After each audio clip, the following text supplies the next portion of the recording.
C'est pour ça que de plus en plus, bien aimé dans le Seigneur, dans les temps de la fin, l'église véritable, elle sera cachée. Comme au temps de Jézabel, les véritables prophètes étaient dans les grottes. C'est pour ça ceux qui partiront à l'enlèvement de l'église, ce sera ceux qui seront dans les coulisses et qui seront en train de se préparer pour le grand retour du Maître. C'est pour ça que Jésus veut te sanctifier. Laisse Jésus te laver par les eaux de sa parole. Que le Christ soit glorifié pour cette nouvelle audio. Nous bénissons le Seigneur et nous lui rendons l'honneur et la grâce. J'aimerais, mes bien-aimés dans le Seigneur, avec vous parler d'un sujet sur les alliances humaines charnelles d'hommes. Et j'aimerais, mes bien-aimés dans le Seigneur, qu'au travers de cette audio, nous puissions véritablement, avant de faire alliance, consulter le Seigneur, avant justement de donner main d'association, de prier pour ne pas justement tomber dans les pièges et dans les ruses du diable. Un homme justement, va faire les frais. Cet homme se nomme Josué, qui va se faire avoir par ruse par les Gabonites qui vont justement venir faire alliance avec lui. Et nous allons justement lire ce passage pour tirer l'instruction que le Seigneur veut nous donner aujourd'hui. Alors nous sommes dans Josué chapitre 9, le verset 1.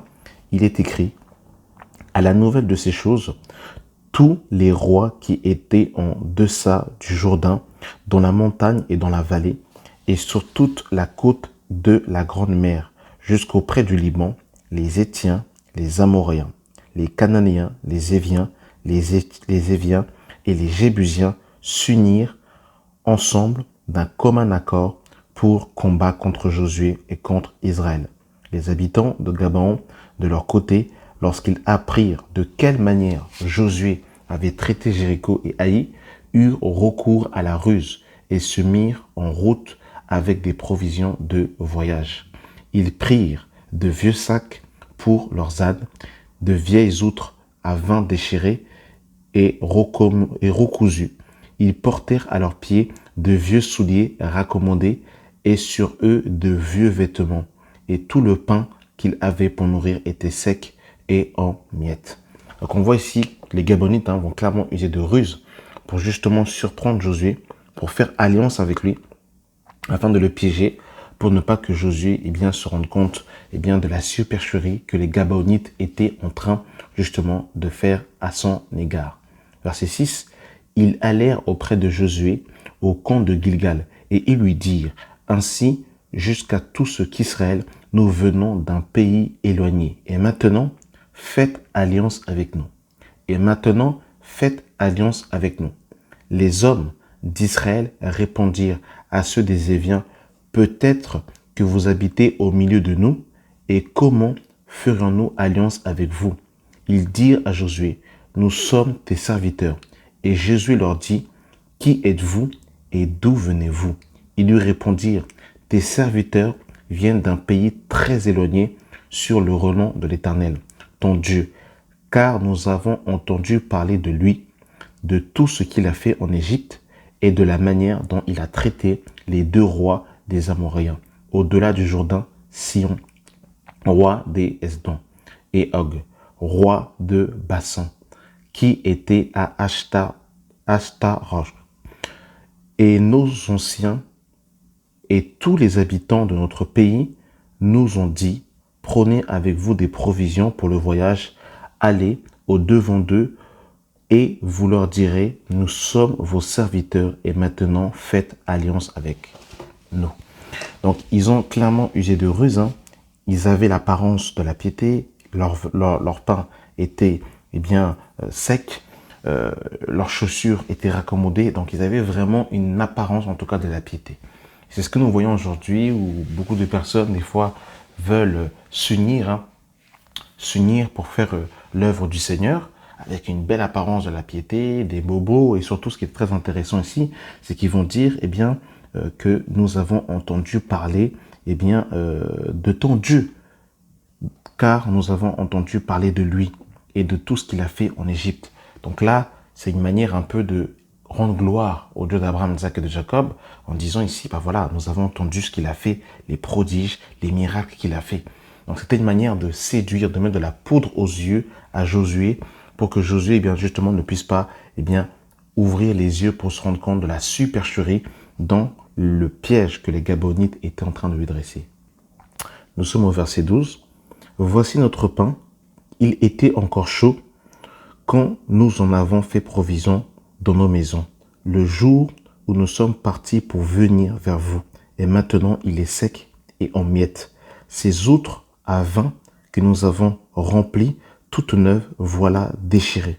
Nos vêtements et nos souliers se sont usés par l'exercice longueur de la marche. Donc là, en fait, on voit le mensonge, la dissémination, pour justement que, eh bien, Josué n'use pas de discernement.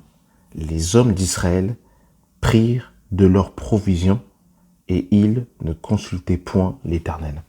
Donc ici, on voit que, en fait, chaque chose que nous devons faire en tant qu'enfants de Dieu, nous devons consulter le Seigneur.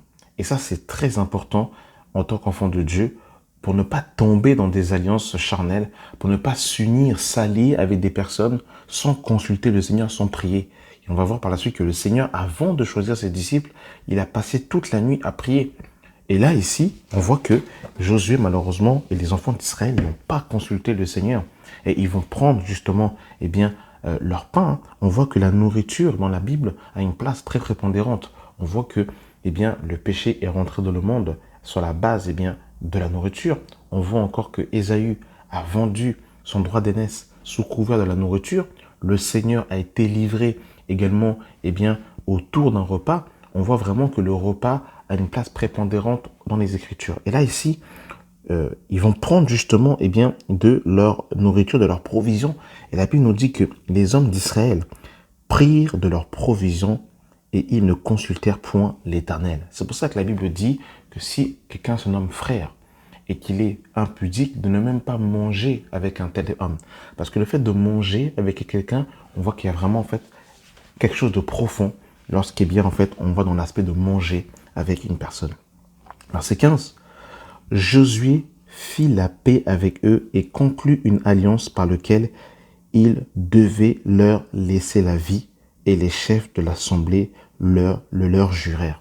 Donc on voit ici la paix, parce qu'il faut vraiment qu'on fasse attention, nous sommes dans un temps où nous sommes et nous rentrons dans la paix de l'Antéchrist, comme il est écrit dans 1 Thessaloniciens 5, le verset 3, « Lorsque les hommes diront paix et sûreté, alors une ruine souterraine les surprendront et ils n'y échapperont point. » Donc on voit vraiment qu'on va rentrer de plus en plus dans ce temps de paix et de sécurité, et que justement, eh bien, même chez les chrétiens, beaucoup vont chercher la paix, mais non pas la paix du Seigneur, la paix de l'Antéchrist. Ici, on voit Josué fit la paix avec eux et conclut une alliance par laquelle il devait leur laisser la vie, et les chefs de l'assemblée le leur jurèrent. 3 jours après la conclusion de cette alliance, les enfants d'Israël apprirent qu'ils étaient leurs voisins et qu'ils habitaient au milieu d'eux, car les enfants d'Israël partirent et arrivèrent à leur ville le 3e jour. Leur village était Gabaon, Képira, Béron et Kirash, Jaïrim. Ils ne les frappèrent point parce que les chefs de l'assemblée leur avaient juré par l'Éternel, le Dieu d'Israël, de leur laisser la vie. Mais toute l'assemblée murmurèrent contre les chefs, et tous les chefs dirent à toute l'assemblée, nous leur avons juré par l'Éternel, le Dieu d'Israël, et maintenant, nous ne pouvons pas les toucher. Voici comment nous les traiterons, nous leur laisserons la vie, afin de ne pas attirer sur nous la colère de l'Éternel, à cause du serment que nous leur avons fait. Ils vivront, leur dirent les chefs, mais ils furent employés à couper le bois et puiser de l'eau pour toute l'assemblée, comme les chefs que leur avaient dit. Donc là, ce qui va être terrible, c'est que le Seigneur leur avait fait comprendre, eh bien, qu'ils devaient tout dévouer par interdit. Et c'est un peu ce qui va se passer un peu dans le cas de figure avec Samuel un peu plus tard, lorsque le Seigneur va demander justement, eh bien, à Samuel de tuer, eh bien, les Amalicites. Samuel a désobéi et il a laissé les bœufs et il a laissé notamment, eh bien, quelques personnes. Et en faisant cela, eh bien, ça va créer des problèmes aux enfants d'Israël par la suite. Et bien, c'est un peu ce qui va se passer ici, c'est que Josué va se trouver un peu prisonnier et ne va pas pouvoir, eh bien, dévouer par interdit les Gabonites à cause de l'alliance qu'ils avaient dit et du serment qu'ils avaient traité devant le Seigneur. Donc, ils vont se trouver un peu coincés. Et au verset 12 de Josué 9, on nous dit, Josué les fit appeler et les appela ainsi. Pourquoi m'avez-vous trompé en disant, nous sommes très éloignés de vous, tandis que vous habitez au milieu de nous. Maintenant vous êtes maudits et vous ne cessez point d'être dans la servitude. Coupez le bois et puisez l'eau pour la maison de mon Dieu. Donc là, en fait, Josué va se trouver un peu coincé parce qu'il a fait alliance avec eux. Donc là, on nous dit clairement, au verset 14 de Josué 9, on nous dit, les enfants d'Israël prirent de leur provision et ils ne consultèrent point l'Éternel. Et après, on nous dit, Josué fit la paix et conclut une alliance par laquelle il leur avait laissé la vie et les chefs de l'assemblée le leur jurèrent. Donc là, c'était trop tard. Josué était pieds et mains liés parce qu'il n'avait pas consulté le Seigneur. Il a pris leur nourriture et il a fait alliance avec eux. C'est pour cette raison vraiment que toute œuvre, toute alliance, nous devons consulter le Seigneur. Et nous ne devons surtout pas, dans la précipitation, parce que justement, nous voyons une apparence de la piété. À l'occurrence, ici, ils avaient de la nourriture, c'est sec. Et puis, ils avaient en fait une apparence de la piété. Et le Seigneur le dira dans Matthieu 7, ils viennent à vous avec des vêtements de brebis, mais au-dedans, ce sont des loups cruels. Donc, c'est vraiment important de prier avant de faire alliance. Prier avant de faire alliance pour le mariage, parce qu'une fois qu'on fait une alliance, on ne peut plus revenir en arrière. Et là, on a vu que les enfants d'Israël ne pouvaient plus revenir sur leur talon parce qu'ils avaient juré devant le Seigneur. Et donc, ils ne pouvaient plus revenir en arrière. Et pareillement, quand on est à la charge du Seigneur, on ne va pas s'associer avec n'importe qui. En tant qu'enfant du Seigneur, pour un projet quelconque, on ne va pas non plus s'associer avec n'importe qui, sous couvert de l'amour, sous couvert de la paix, sous couvert de l'unité de la foi, sous couvert du corps de Christ. Et on fait les choses sans consulter le Seigneur. Et après, on se retrouve dans des complications. Après, les brebis, sont directement appliquées. Il y a des familles qui sont impliquées. Et des fois, il y a des choses terribles qui arrivent par la suite parce qu'on n'a pas consulté le Seigneur. Nous allons lire un autre récit. Ce récit, nous le retrouvons dans 1 Roi chapitre 13. C'est l'histoire du jeune prophète et du vieux prophète. Pareillement, dans cette histoire, on voit encore également que, ce jeune prophète, ne va pas consulter le Seigneur et il va se détourner, du chemin de l'ordre de l'Éternel, tout simplement, de ce que Dieu lui avait donné. Il va s'en détourner en n'obéissant pas justement, à l'ordre que l'Éternel lui avait donné. Dans 1 Roi chapitre 13, le verset 1, il est écrit, « Voici un homme de Dieu arriva de Juda à Béthel, par la parole de l'Éternel, pendant que Jéroboam se tenait à l'autel pour brûler les parfums. Il cria contre l'Éternel par la parole de l'Éternel, et il dit, autel, autel, ainsi par l'Éternel. Voici, il naîtra un fils à la maison de David, son nom sera Josias. Il immolera sur toi les prêtres des hauts lieux, qui brûlent sur toi des parfums. Il en brûlera sur toi des ossements d'hommes.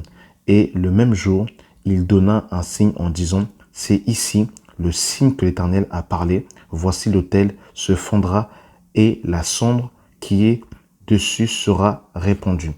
Lorsque le roi entendit la parole que l'homme de Dieu avait crié contre l'autel de Béthel, il avança sa main de dessus l'autel en disant, saisissez-le. Et la main de Jéroboam avait étendue contre lui devint sèche, et il ne put la ramener à soi. L'autel se fondit, et la cendre qui était au-dessus fut répandue selon le signe qu'avait donné l'homme de Dieu par la parole de l'Éternel. Alors le roi prit la parole et dit à l'homme de Dieu, implore l'Éternel ton Dieu et prie pour moi afin que je puisse retirer ma main.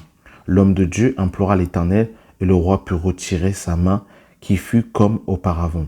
Le roi dit à l'homme de Dieu, entre avec moi dans la maison, tu prendras quelque nourriture et je te donnerai un présent.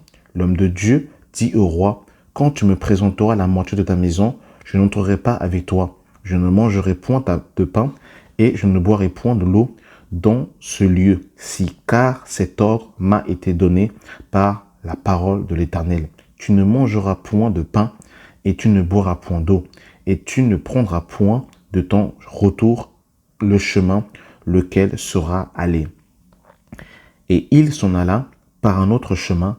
Ils ne prirent point à son retour le chemin par lequel il était venu. Donc ici, dans un premier temps, on voit que ce prophète, justement, ce jeune prophète qui va être envoyé par le Seigneur, va déclarer une parole sur Jéroboam. Et la parole que l'homme de Dieu a déclarée s'est avérée exacte, véridique. Elle s'est accomplie. Et par la suite, nous avons vu que Jéroboam va vouloir inviter ce jeune prophète à manger. Donc on retrouve encore la notion de la nourriture. Rappelez-vous que Paul va dire dans Philippiens 3, ils ont pour Dieu leur ventre. Et on remarque aussi encore que les faux prophètes de Baal et d'Astarté qui mangeaient à la table de Jézabel. Donc on retrouve vraiment la notion de la nourriture. Donc on voit vraiment que la nourriture, eh bien, peut être un piège pour, eh bien, les serviteurs de Dieu. L'argent, les femmes, la nourriture, la gloire, on voit vraiment que ce sont des pièges, eh bien, qui peuvent faire tomber un homme de Dieu. C'est pour ça que, au nom de la nourriture, au nom des mets succulents, il ne faut pas se compromettre. Et on a vu que Daniel, eh bien, ne s'est pas compromis. Daniel a dit à Nebuchadnezzar qu'il ne mangerait pas les mets du roi parce qu'il ne voulait pas se souiller. Donc, il faut vraiment, en tant qu'enfant de Dieu, ne pas se compromettre à cause de la nourriture. Manger avec quelqu'un, c'est très significatif. Parce que nous qui sortons des nations païennes, on n'a pas cette profondeur des choses. Mais manger avec quelqu'un, eh bien, c'est déjà être en accord avec lui, c'est être en harmonie avec lui, et c'est également de participer à ses œuvres. Le verset 11 nous dit ceci. Or, il y avait un vieux prophète qui demeurait à Béthel. Ses fils vinrent lui raconter toutes les choses que l'homme de Dieu avait faites à Béthel ce jour-là, et les paroles qu'il avait dites au roi.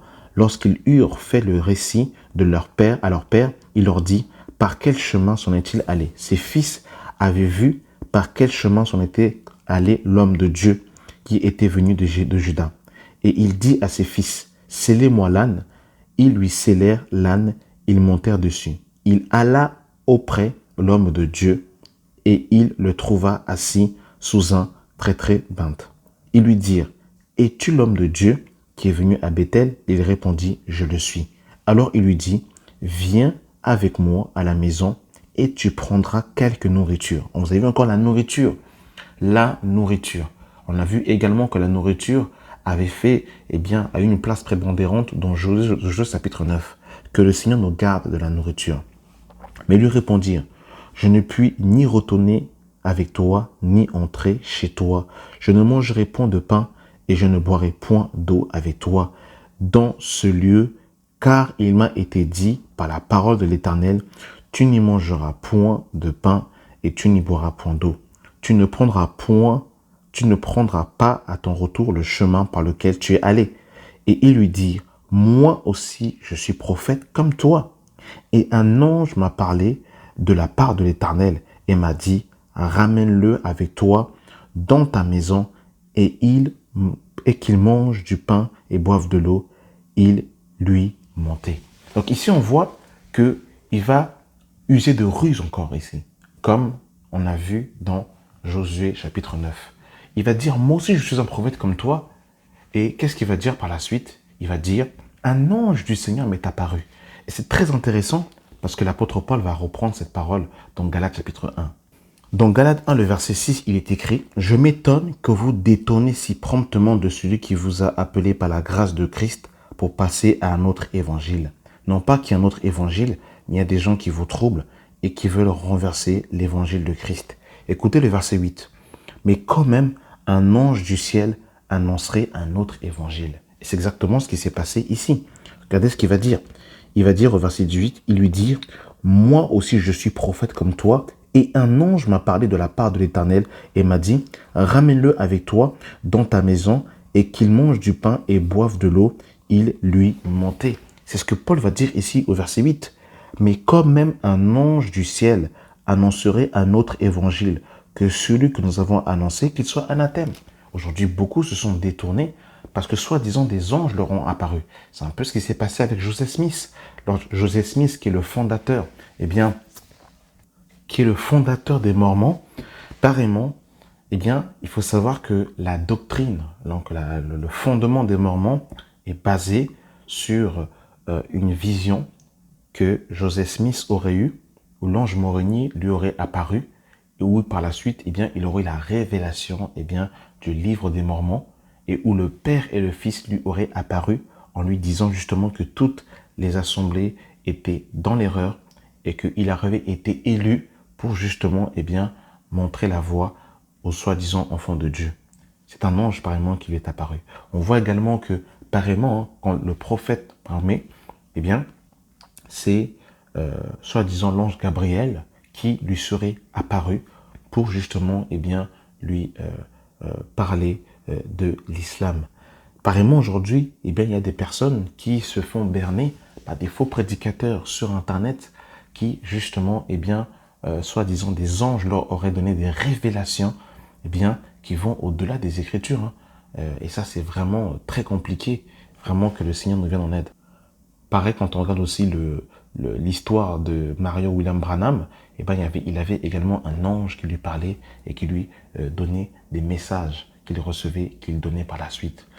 Donc, quand des personnes vous annoncent par exemple la doctrine du serpent, que le serpent a couché avec Ève et que Caïn est le fils du serpent, donc de Satan littéralement, soi-disant sur la base d'une révélation, il faut vérifier les Écritures. C'est exactement ce qui se passe aujourd'hui. Il faut savoir que ange veut aussi dire, se dit angelos en grec, littéralement messager. Parce que quand on parle des anges dans la Bible, on parle des anges qui sont des créatures de Dieu, mais un serviteur de Dieu est aussi appelé ange. Quand on regarde les 7 églises de l'Apocalypse, quand on dit écrit à l'ange de l'église, l'ange là dont il est question, c'est pas l'ange avec des ailes, mais c'est un messager.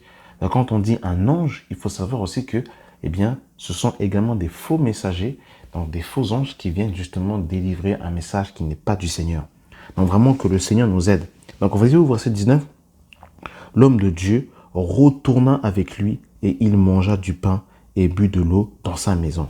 Donc on peut voir que manger du pain et boire de l'eau, c'est pas grave en soi. Ce n'est que de l'eau. L'eau, c'est la vie. Ce n'est que du pain. On peut dire que le pain est une symbolique, du corps de Christ. Mais regardez ce qui va se passer par la suite. Comme il était assis à la table, la parole de l'Éternel fut adressée au prophète qui l'avait ramené. Il cria à l'homme de Dieu qui était venu de Juda.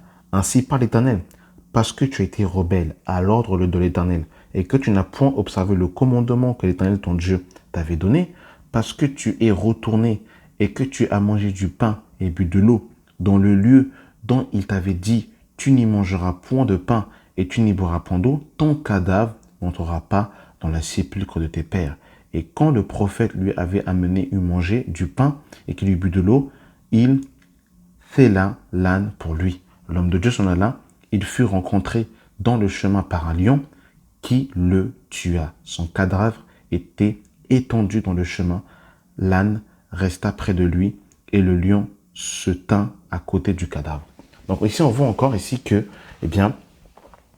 le jeune prophète va manger avec le vieux prophète. Il va manger avec lui. Littéralement, il va participer à ses œuvres. Il va désobéir à la parole du Seigneur. Et par la suite, qu'est-ce qui va secourir? C'est la mort. Donc on voit vraiment, bien aimé dans le Seigneur, que ce n'est pas un jeu. On ne peut pas faire alliance avec tout le monde. Qu'il faut vraiment prendre le temps de méditer et surtout de rester sur ce que Dieu nous a dit, de ne pas nous détourner, de rester attachés aux paroles que nous avons entendues, de peur que nous soyons éloignés loin d'elles, comme il est écrit dans Hébreux chapitre 2. Lorsque nous avançons dans l'histoire et que nous lisons le livre de Esdras, pour revenir dans le contexte, ce qui va se passer, c'est que Salomon, qui était le fils de David, va bâtir une maison en l'honneur de l'Éternel. Et par la suite, les enfants d'Israël vont être dans la rébellion, ils vont adorer des divinités étrangères. Le Seigneur va susciter plusieurs prophètes pour annoncer aux enfants d'Israël de ne pas adorer des divinités étrangères. Le Seigneur va susciter Jérémie pour annoncer aux enfants d'Israël de ne pas adorer des divinités étrangères et que si ces derniers ne se repentaient pas, le Seigneur allait susciter un chef d'une autre nation qui allait justement déporter les enfants d'Israël. Malheureusement, c'est ce qui s'est passé. Nebuchadnezzar va venir et va justement raser la ville, il va détruire le temple, et il va justement déporter les enfants d'Israël à Babylone pendant 70 ans. Après les 70 ans, les enfants d'Israël vont revenir justement en Israël, par le biais de Cyrus, qui avait été annoncé par le prophète Ésaïe. Et là, justement, quand ils vont arriver à Jérusalem pour rebâtir les murailles, on voit que des ennemis d'Israël vont vouloir justement rebâtir le temple avec les enfants d'Israël. Mais par contre, les enfants d'Israël ne vont pas se faire séduire et ne vont pas faire alliance avec eux. Ils vont justement prendre position. Dans le livre de Esdras, chapitre 4, le verset 1, il est écrit « Les ennemis de Juda et de Benjamin apprirent que les fils de la captivité bâtissèrent un temple à l'Éternel, le Dieu d'Israël. Ils vinrent auprès de Zorobabel et les chefs de famille leur dirent « Nous bâtirons avec vous, car comme vous, nous invoquons votre Dieu. » Donc vous avez vu que c'est un peu la même ruse que les Gabaonites vont avoir. En disant, nous avons entendu parler des prodiges de votre Dieu. Et c'est ça, c'est que quand les gens font alliance avec vous, ils vous diront toujours, on a la même doctrine, on a le même message que vous. Mais dans la vérité, ils n'ont pas le même message. C'est déguisé, c'est sous couvert, mais ce n'est pas le même évangile. Et ça, pour ça, il faut prendre ferme et bien aimé dans le Seigneur, en disant, on a la même Bible, on prie le même Dieu, on chante les mêmes cantiques, allez-en, travaillons ensemble, faisons alliance ensemble, marions-nous. Tu crois au Seigneur Jésus, je crois au Seigneur Jésus, marions-nous. Mais par contre, le problème, c'est qu'il y en a qui ont accepté un autre Jésus et non pas le véritable Seigneur que Pierre, Paul, Jacques et Jean ont prêché. Vous avez vu comment c'est terrible? Ils vont dire, ils vinrent auprès de Zorobabel et des chefs de famille et leur dire, nous bâtirons avec vous, car comme vous, nous invoquons votre Dieu et nous lui offrons des sacrifices depuis le temps d'Ésa-Édom, roi de Syrie, qui nous a fait monter d'ici.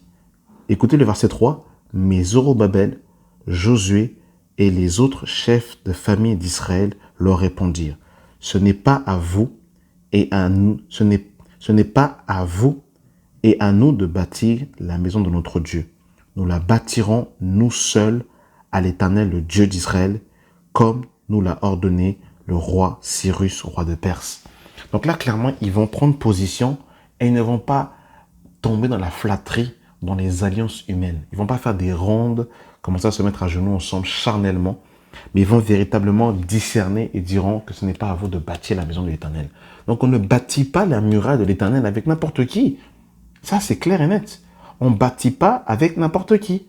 Parce que les gens sont tellement aujourd'hui dans les sentiments, dans les alliances charnelles, ils ne consultent tellement pas le Seigneur qu'ils vont essayer de vous avoir par des paroles à dormir debout. Tu n'es pas ouvert, tu es charnel, tu es sectaire, tu es blessé, toutes sortes de mots pour vous mettre dans un conciliabule dans lequel Dieu ne prend pas part, avec des doctrines étrangères, des comportements bizarres. Non, bien aimé dans le Seigneur, on ne peut pas bâtir avec tout le monde. On ne peut pas faire alliance avec tout le monde. Il faut consulter le Seigneur. On ne s'associe pas avec tout le monde, mais bien aimé dans le Seigneur. Que Dieu nous garde. Dans Luc 6, le verset 12, il est écrit « En ce temps-là, Jésus se rendit sur la montagne pour prier. Il passa toute la nuit à Dieu. Quand le jour parut, il appela ses 12 disciples et il leur donna, auquel il donna le nom d'apôtres. » Donc on voit que quand Jésus va choisir ses 12 disciples, il va passer toute la nuit où il va prier pour justement avoir l'aval, l'approbation du Père pour savoir qui il devait choisir par la suite.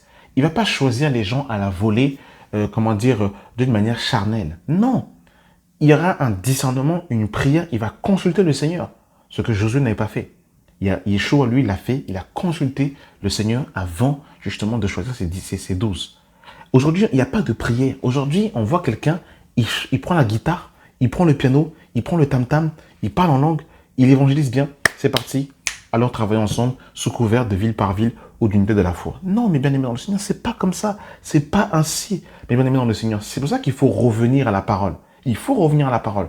On ne se marie pas avec n'importe qui sous couvert que la personne fréquente une assemblée, elle évangélise, elle chante. Non, mais bien aimé dans le Seigneur, on ne fait pas alliance avec n'importe qui. On ne s'associe pas, on ne démarre pas une œuvre avec n'importe qui.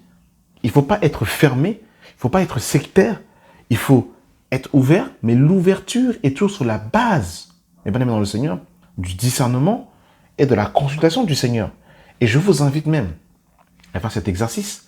Vous verrez que toutes les personnes qui ont été appelées de Dieu, ce n'est pas eux qui ont couru pour aller chercher des alliances, mais c'est Dieu qui les associait et qui connectait lui-même les hommes entre eux.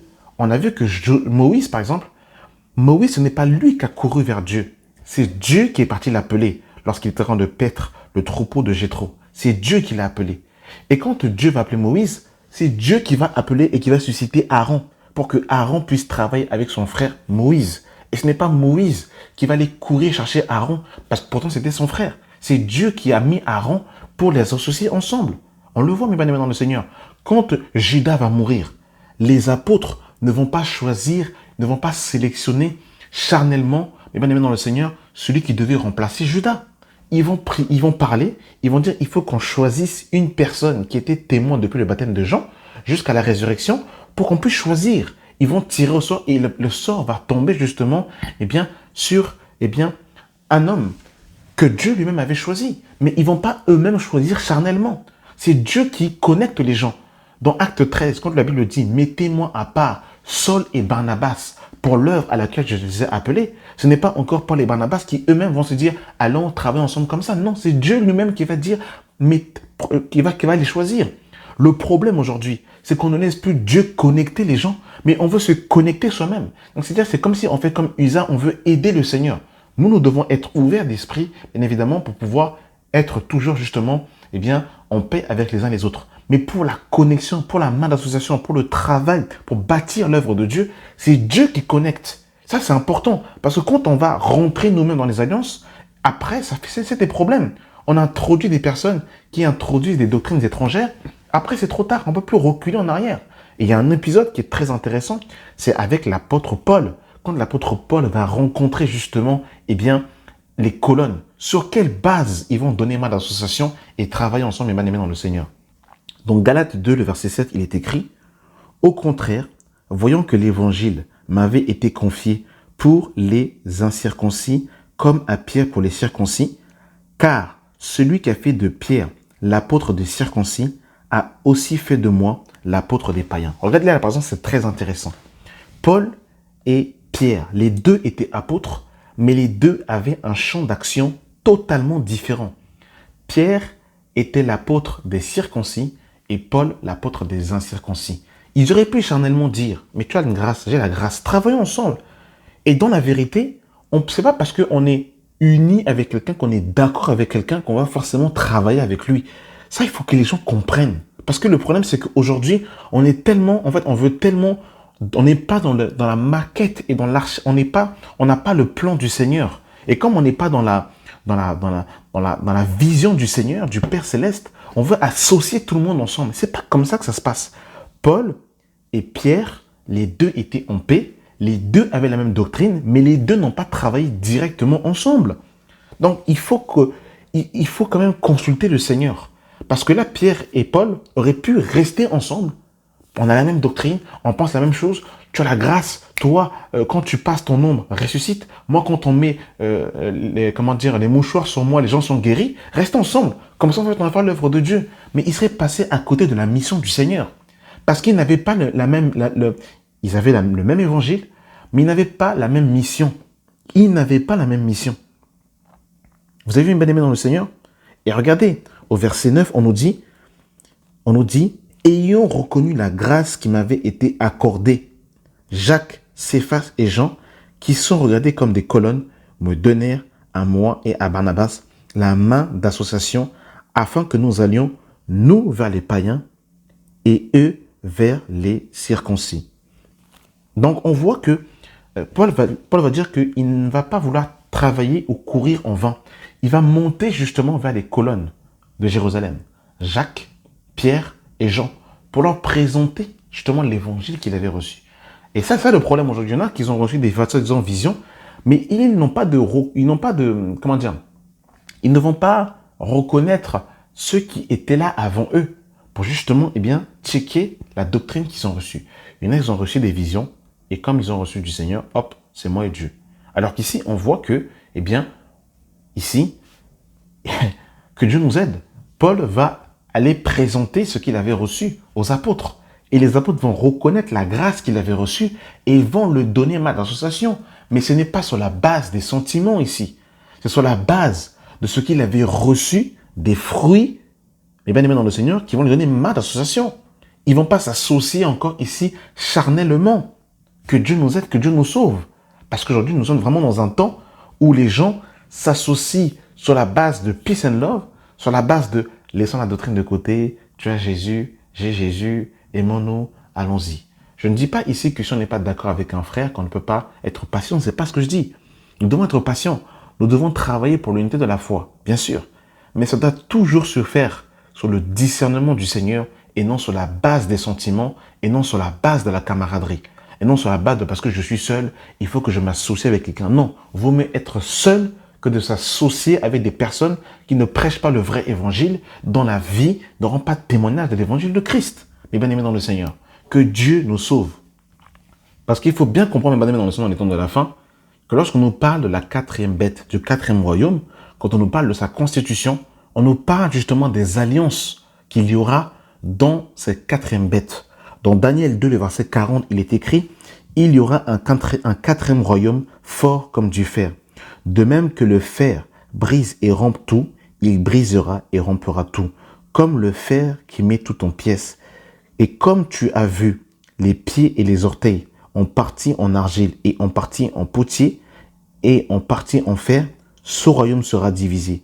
Mais il y aura en lui quelque chose de la force du fer, parce que tu as vu le fer mêlé avec l'argile. Et comme les doigts de pied étaient en partie en fer et en partie d'argile, ce royaume sera en partie fort et en partie fragile. Tu as vu le fer mêlé avec l'argile, parce qu'ils se mêleront par des alliances humaines, mais ils ne seront point unis l'un à l'autre, de même que le fer ne s'allie point avec l'argile. Donc on voit que dans la quatrième bête, il y aura des alliances charnelles. Ils seront ensemble, mais dans la vérité, ils ne seront pas ensemble. Et on comprend que la véritable unité, elle est en Yeshua par le biais de la croix de Christ, de la sainte doctrine, de la sainteté, de la vérité, de la transparence, de l'humilité. Et c'est sur cette base-là que la paix peut se faire. Parce qu'on voit qu'il y aura également une paix, je dirais une alliance qui se fera aussi dans la quatrième bête, dans le royaume impie de la bête. Mais ils ne seront pas unis parce qu'ils se mêleront par des alliances humaines, charnelles, diaboliques. Et il ne faut pas que nous, en tant qu'enfants de Dieu, nous tombons justement dans ces pièges. Amen. Que Dieu nous sauve, que Dieu nous garde. Merci d'avoir pris le temps d'écouter cet audio et que la paix de Christ soit avec vous. Amen.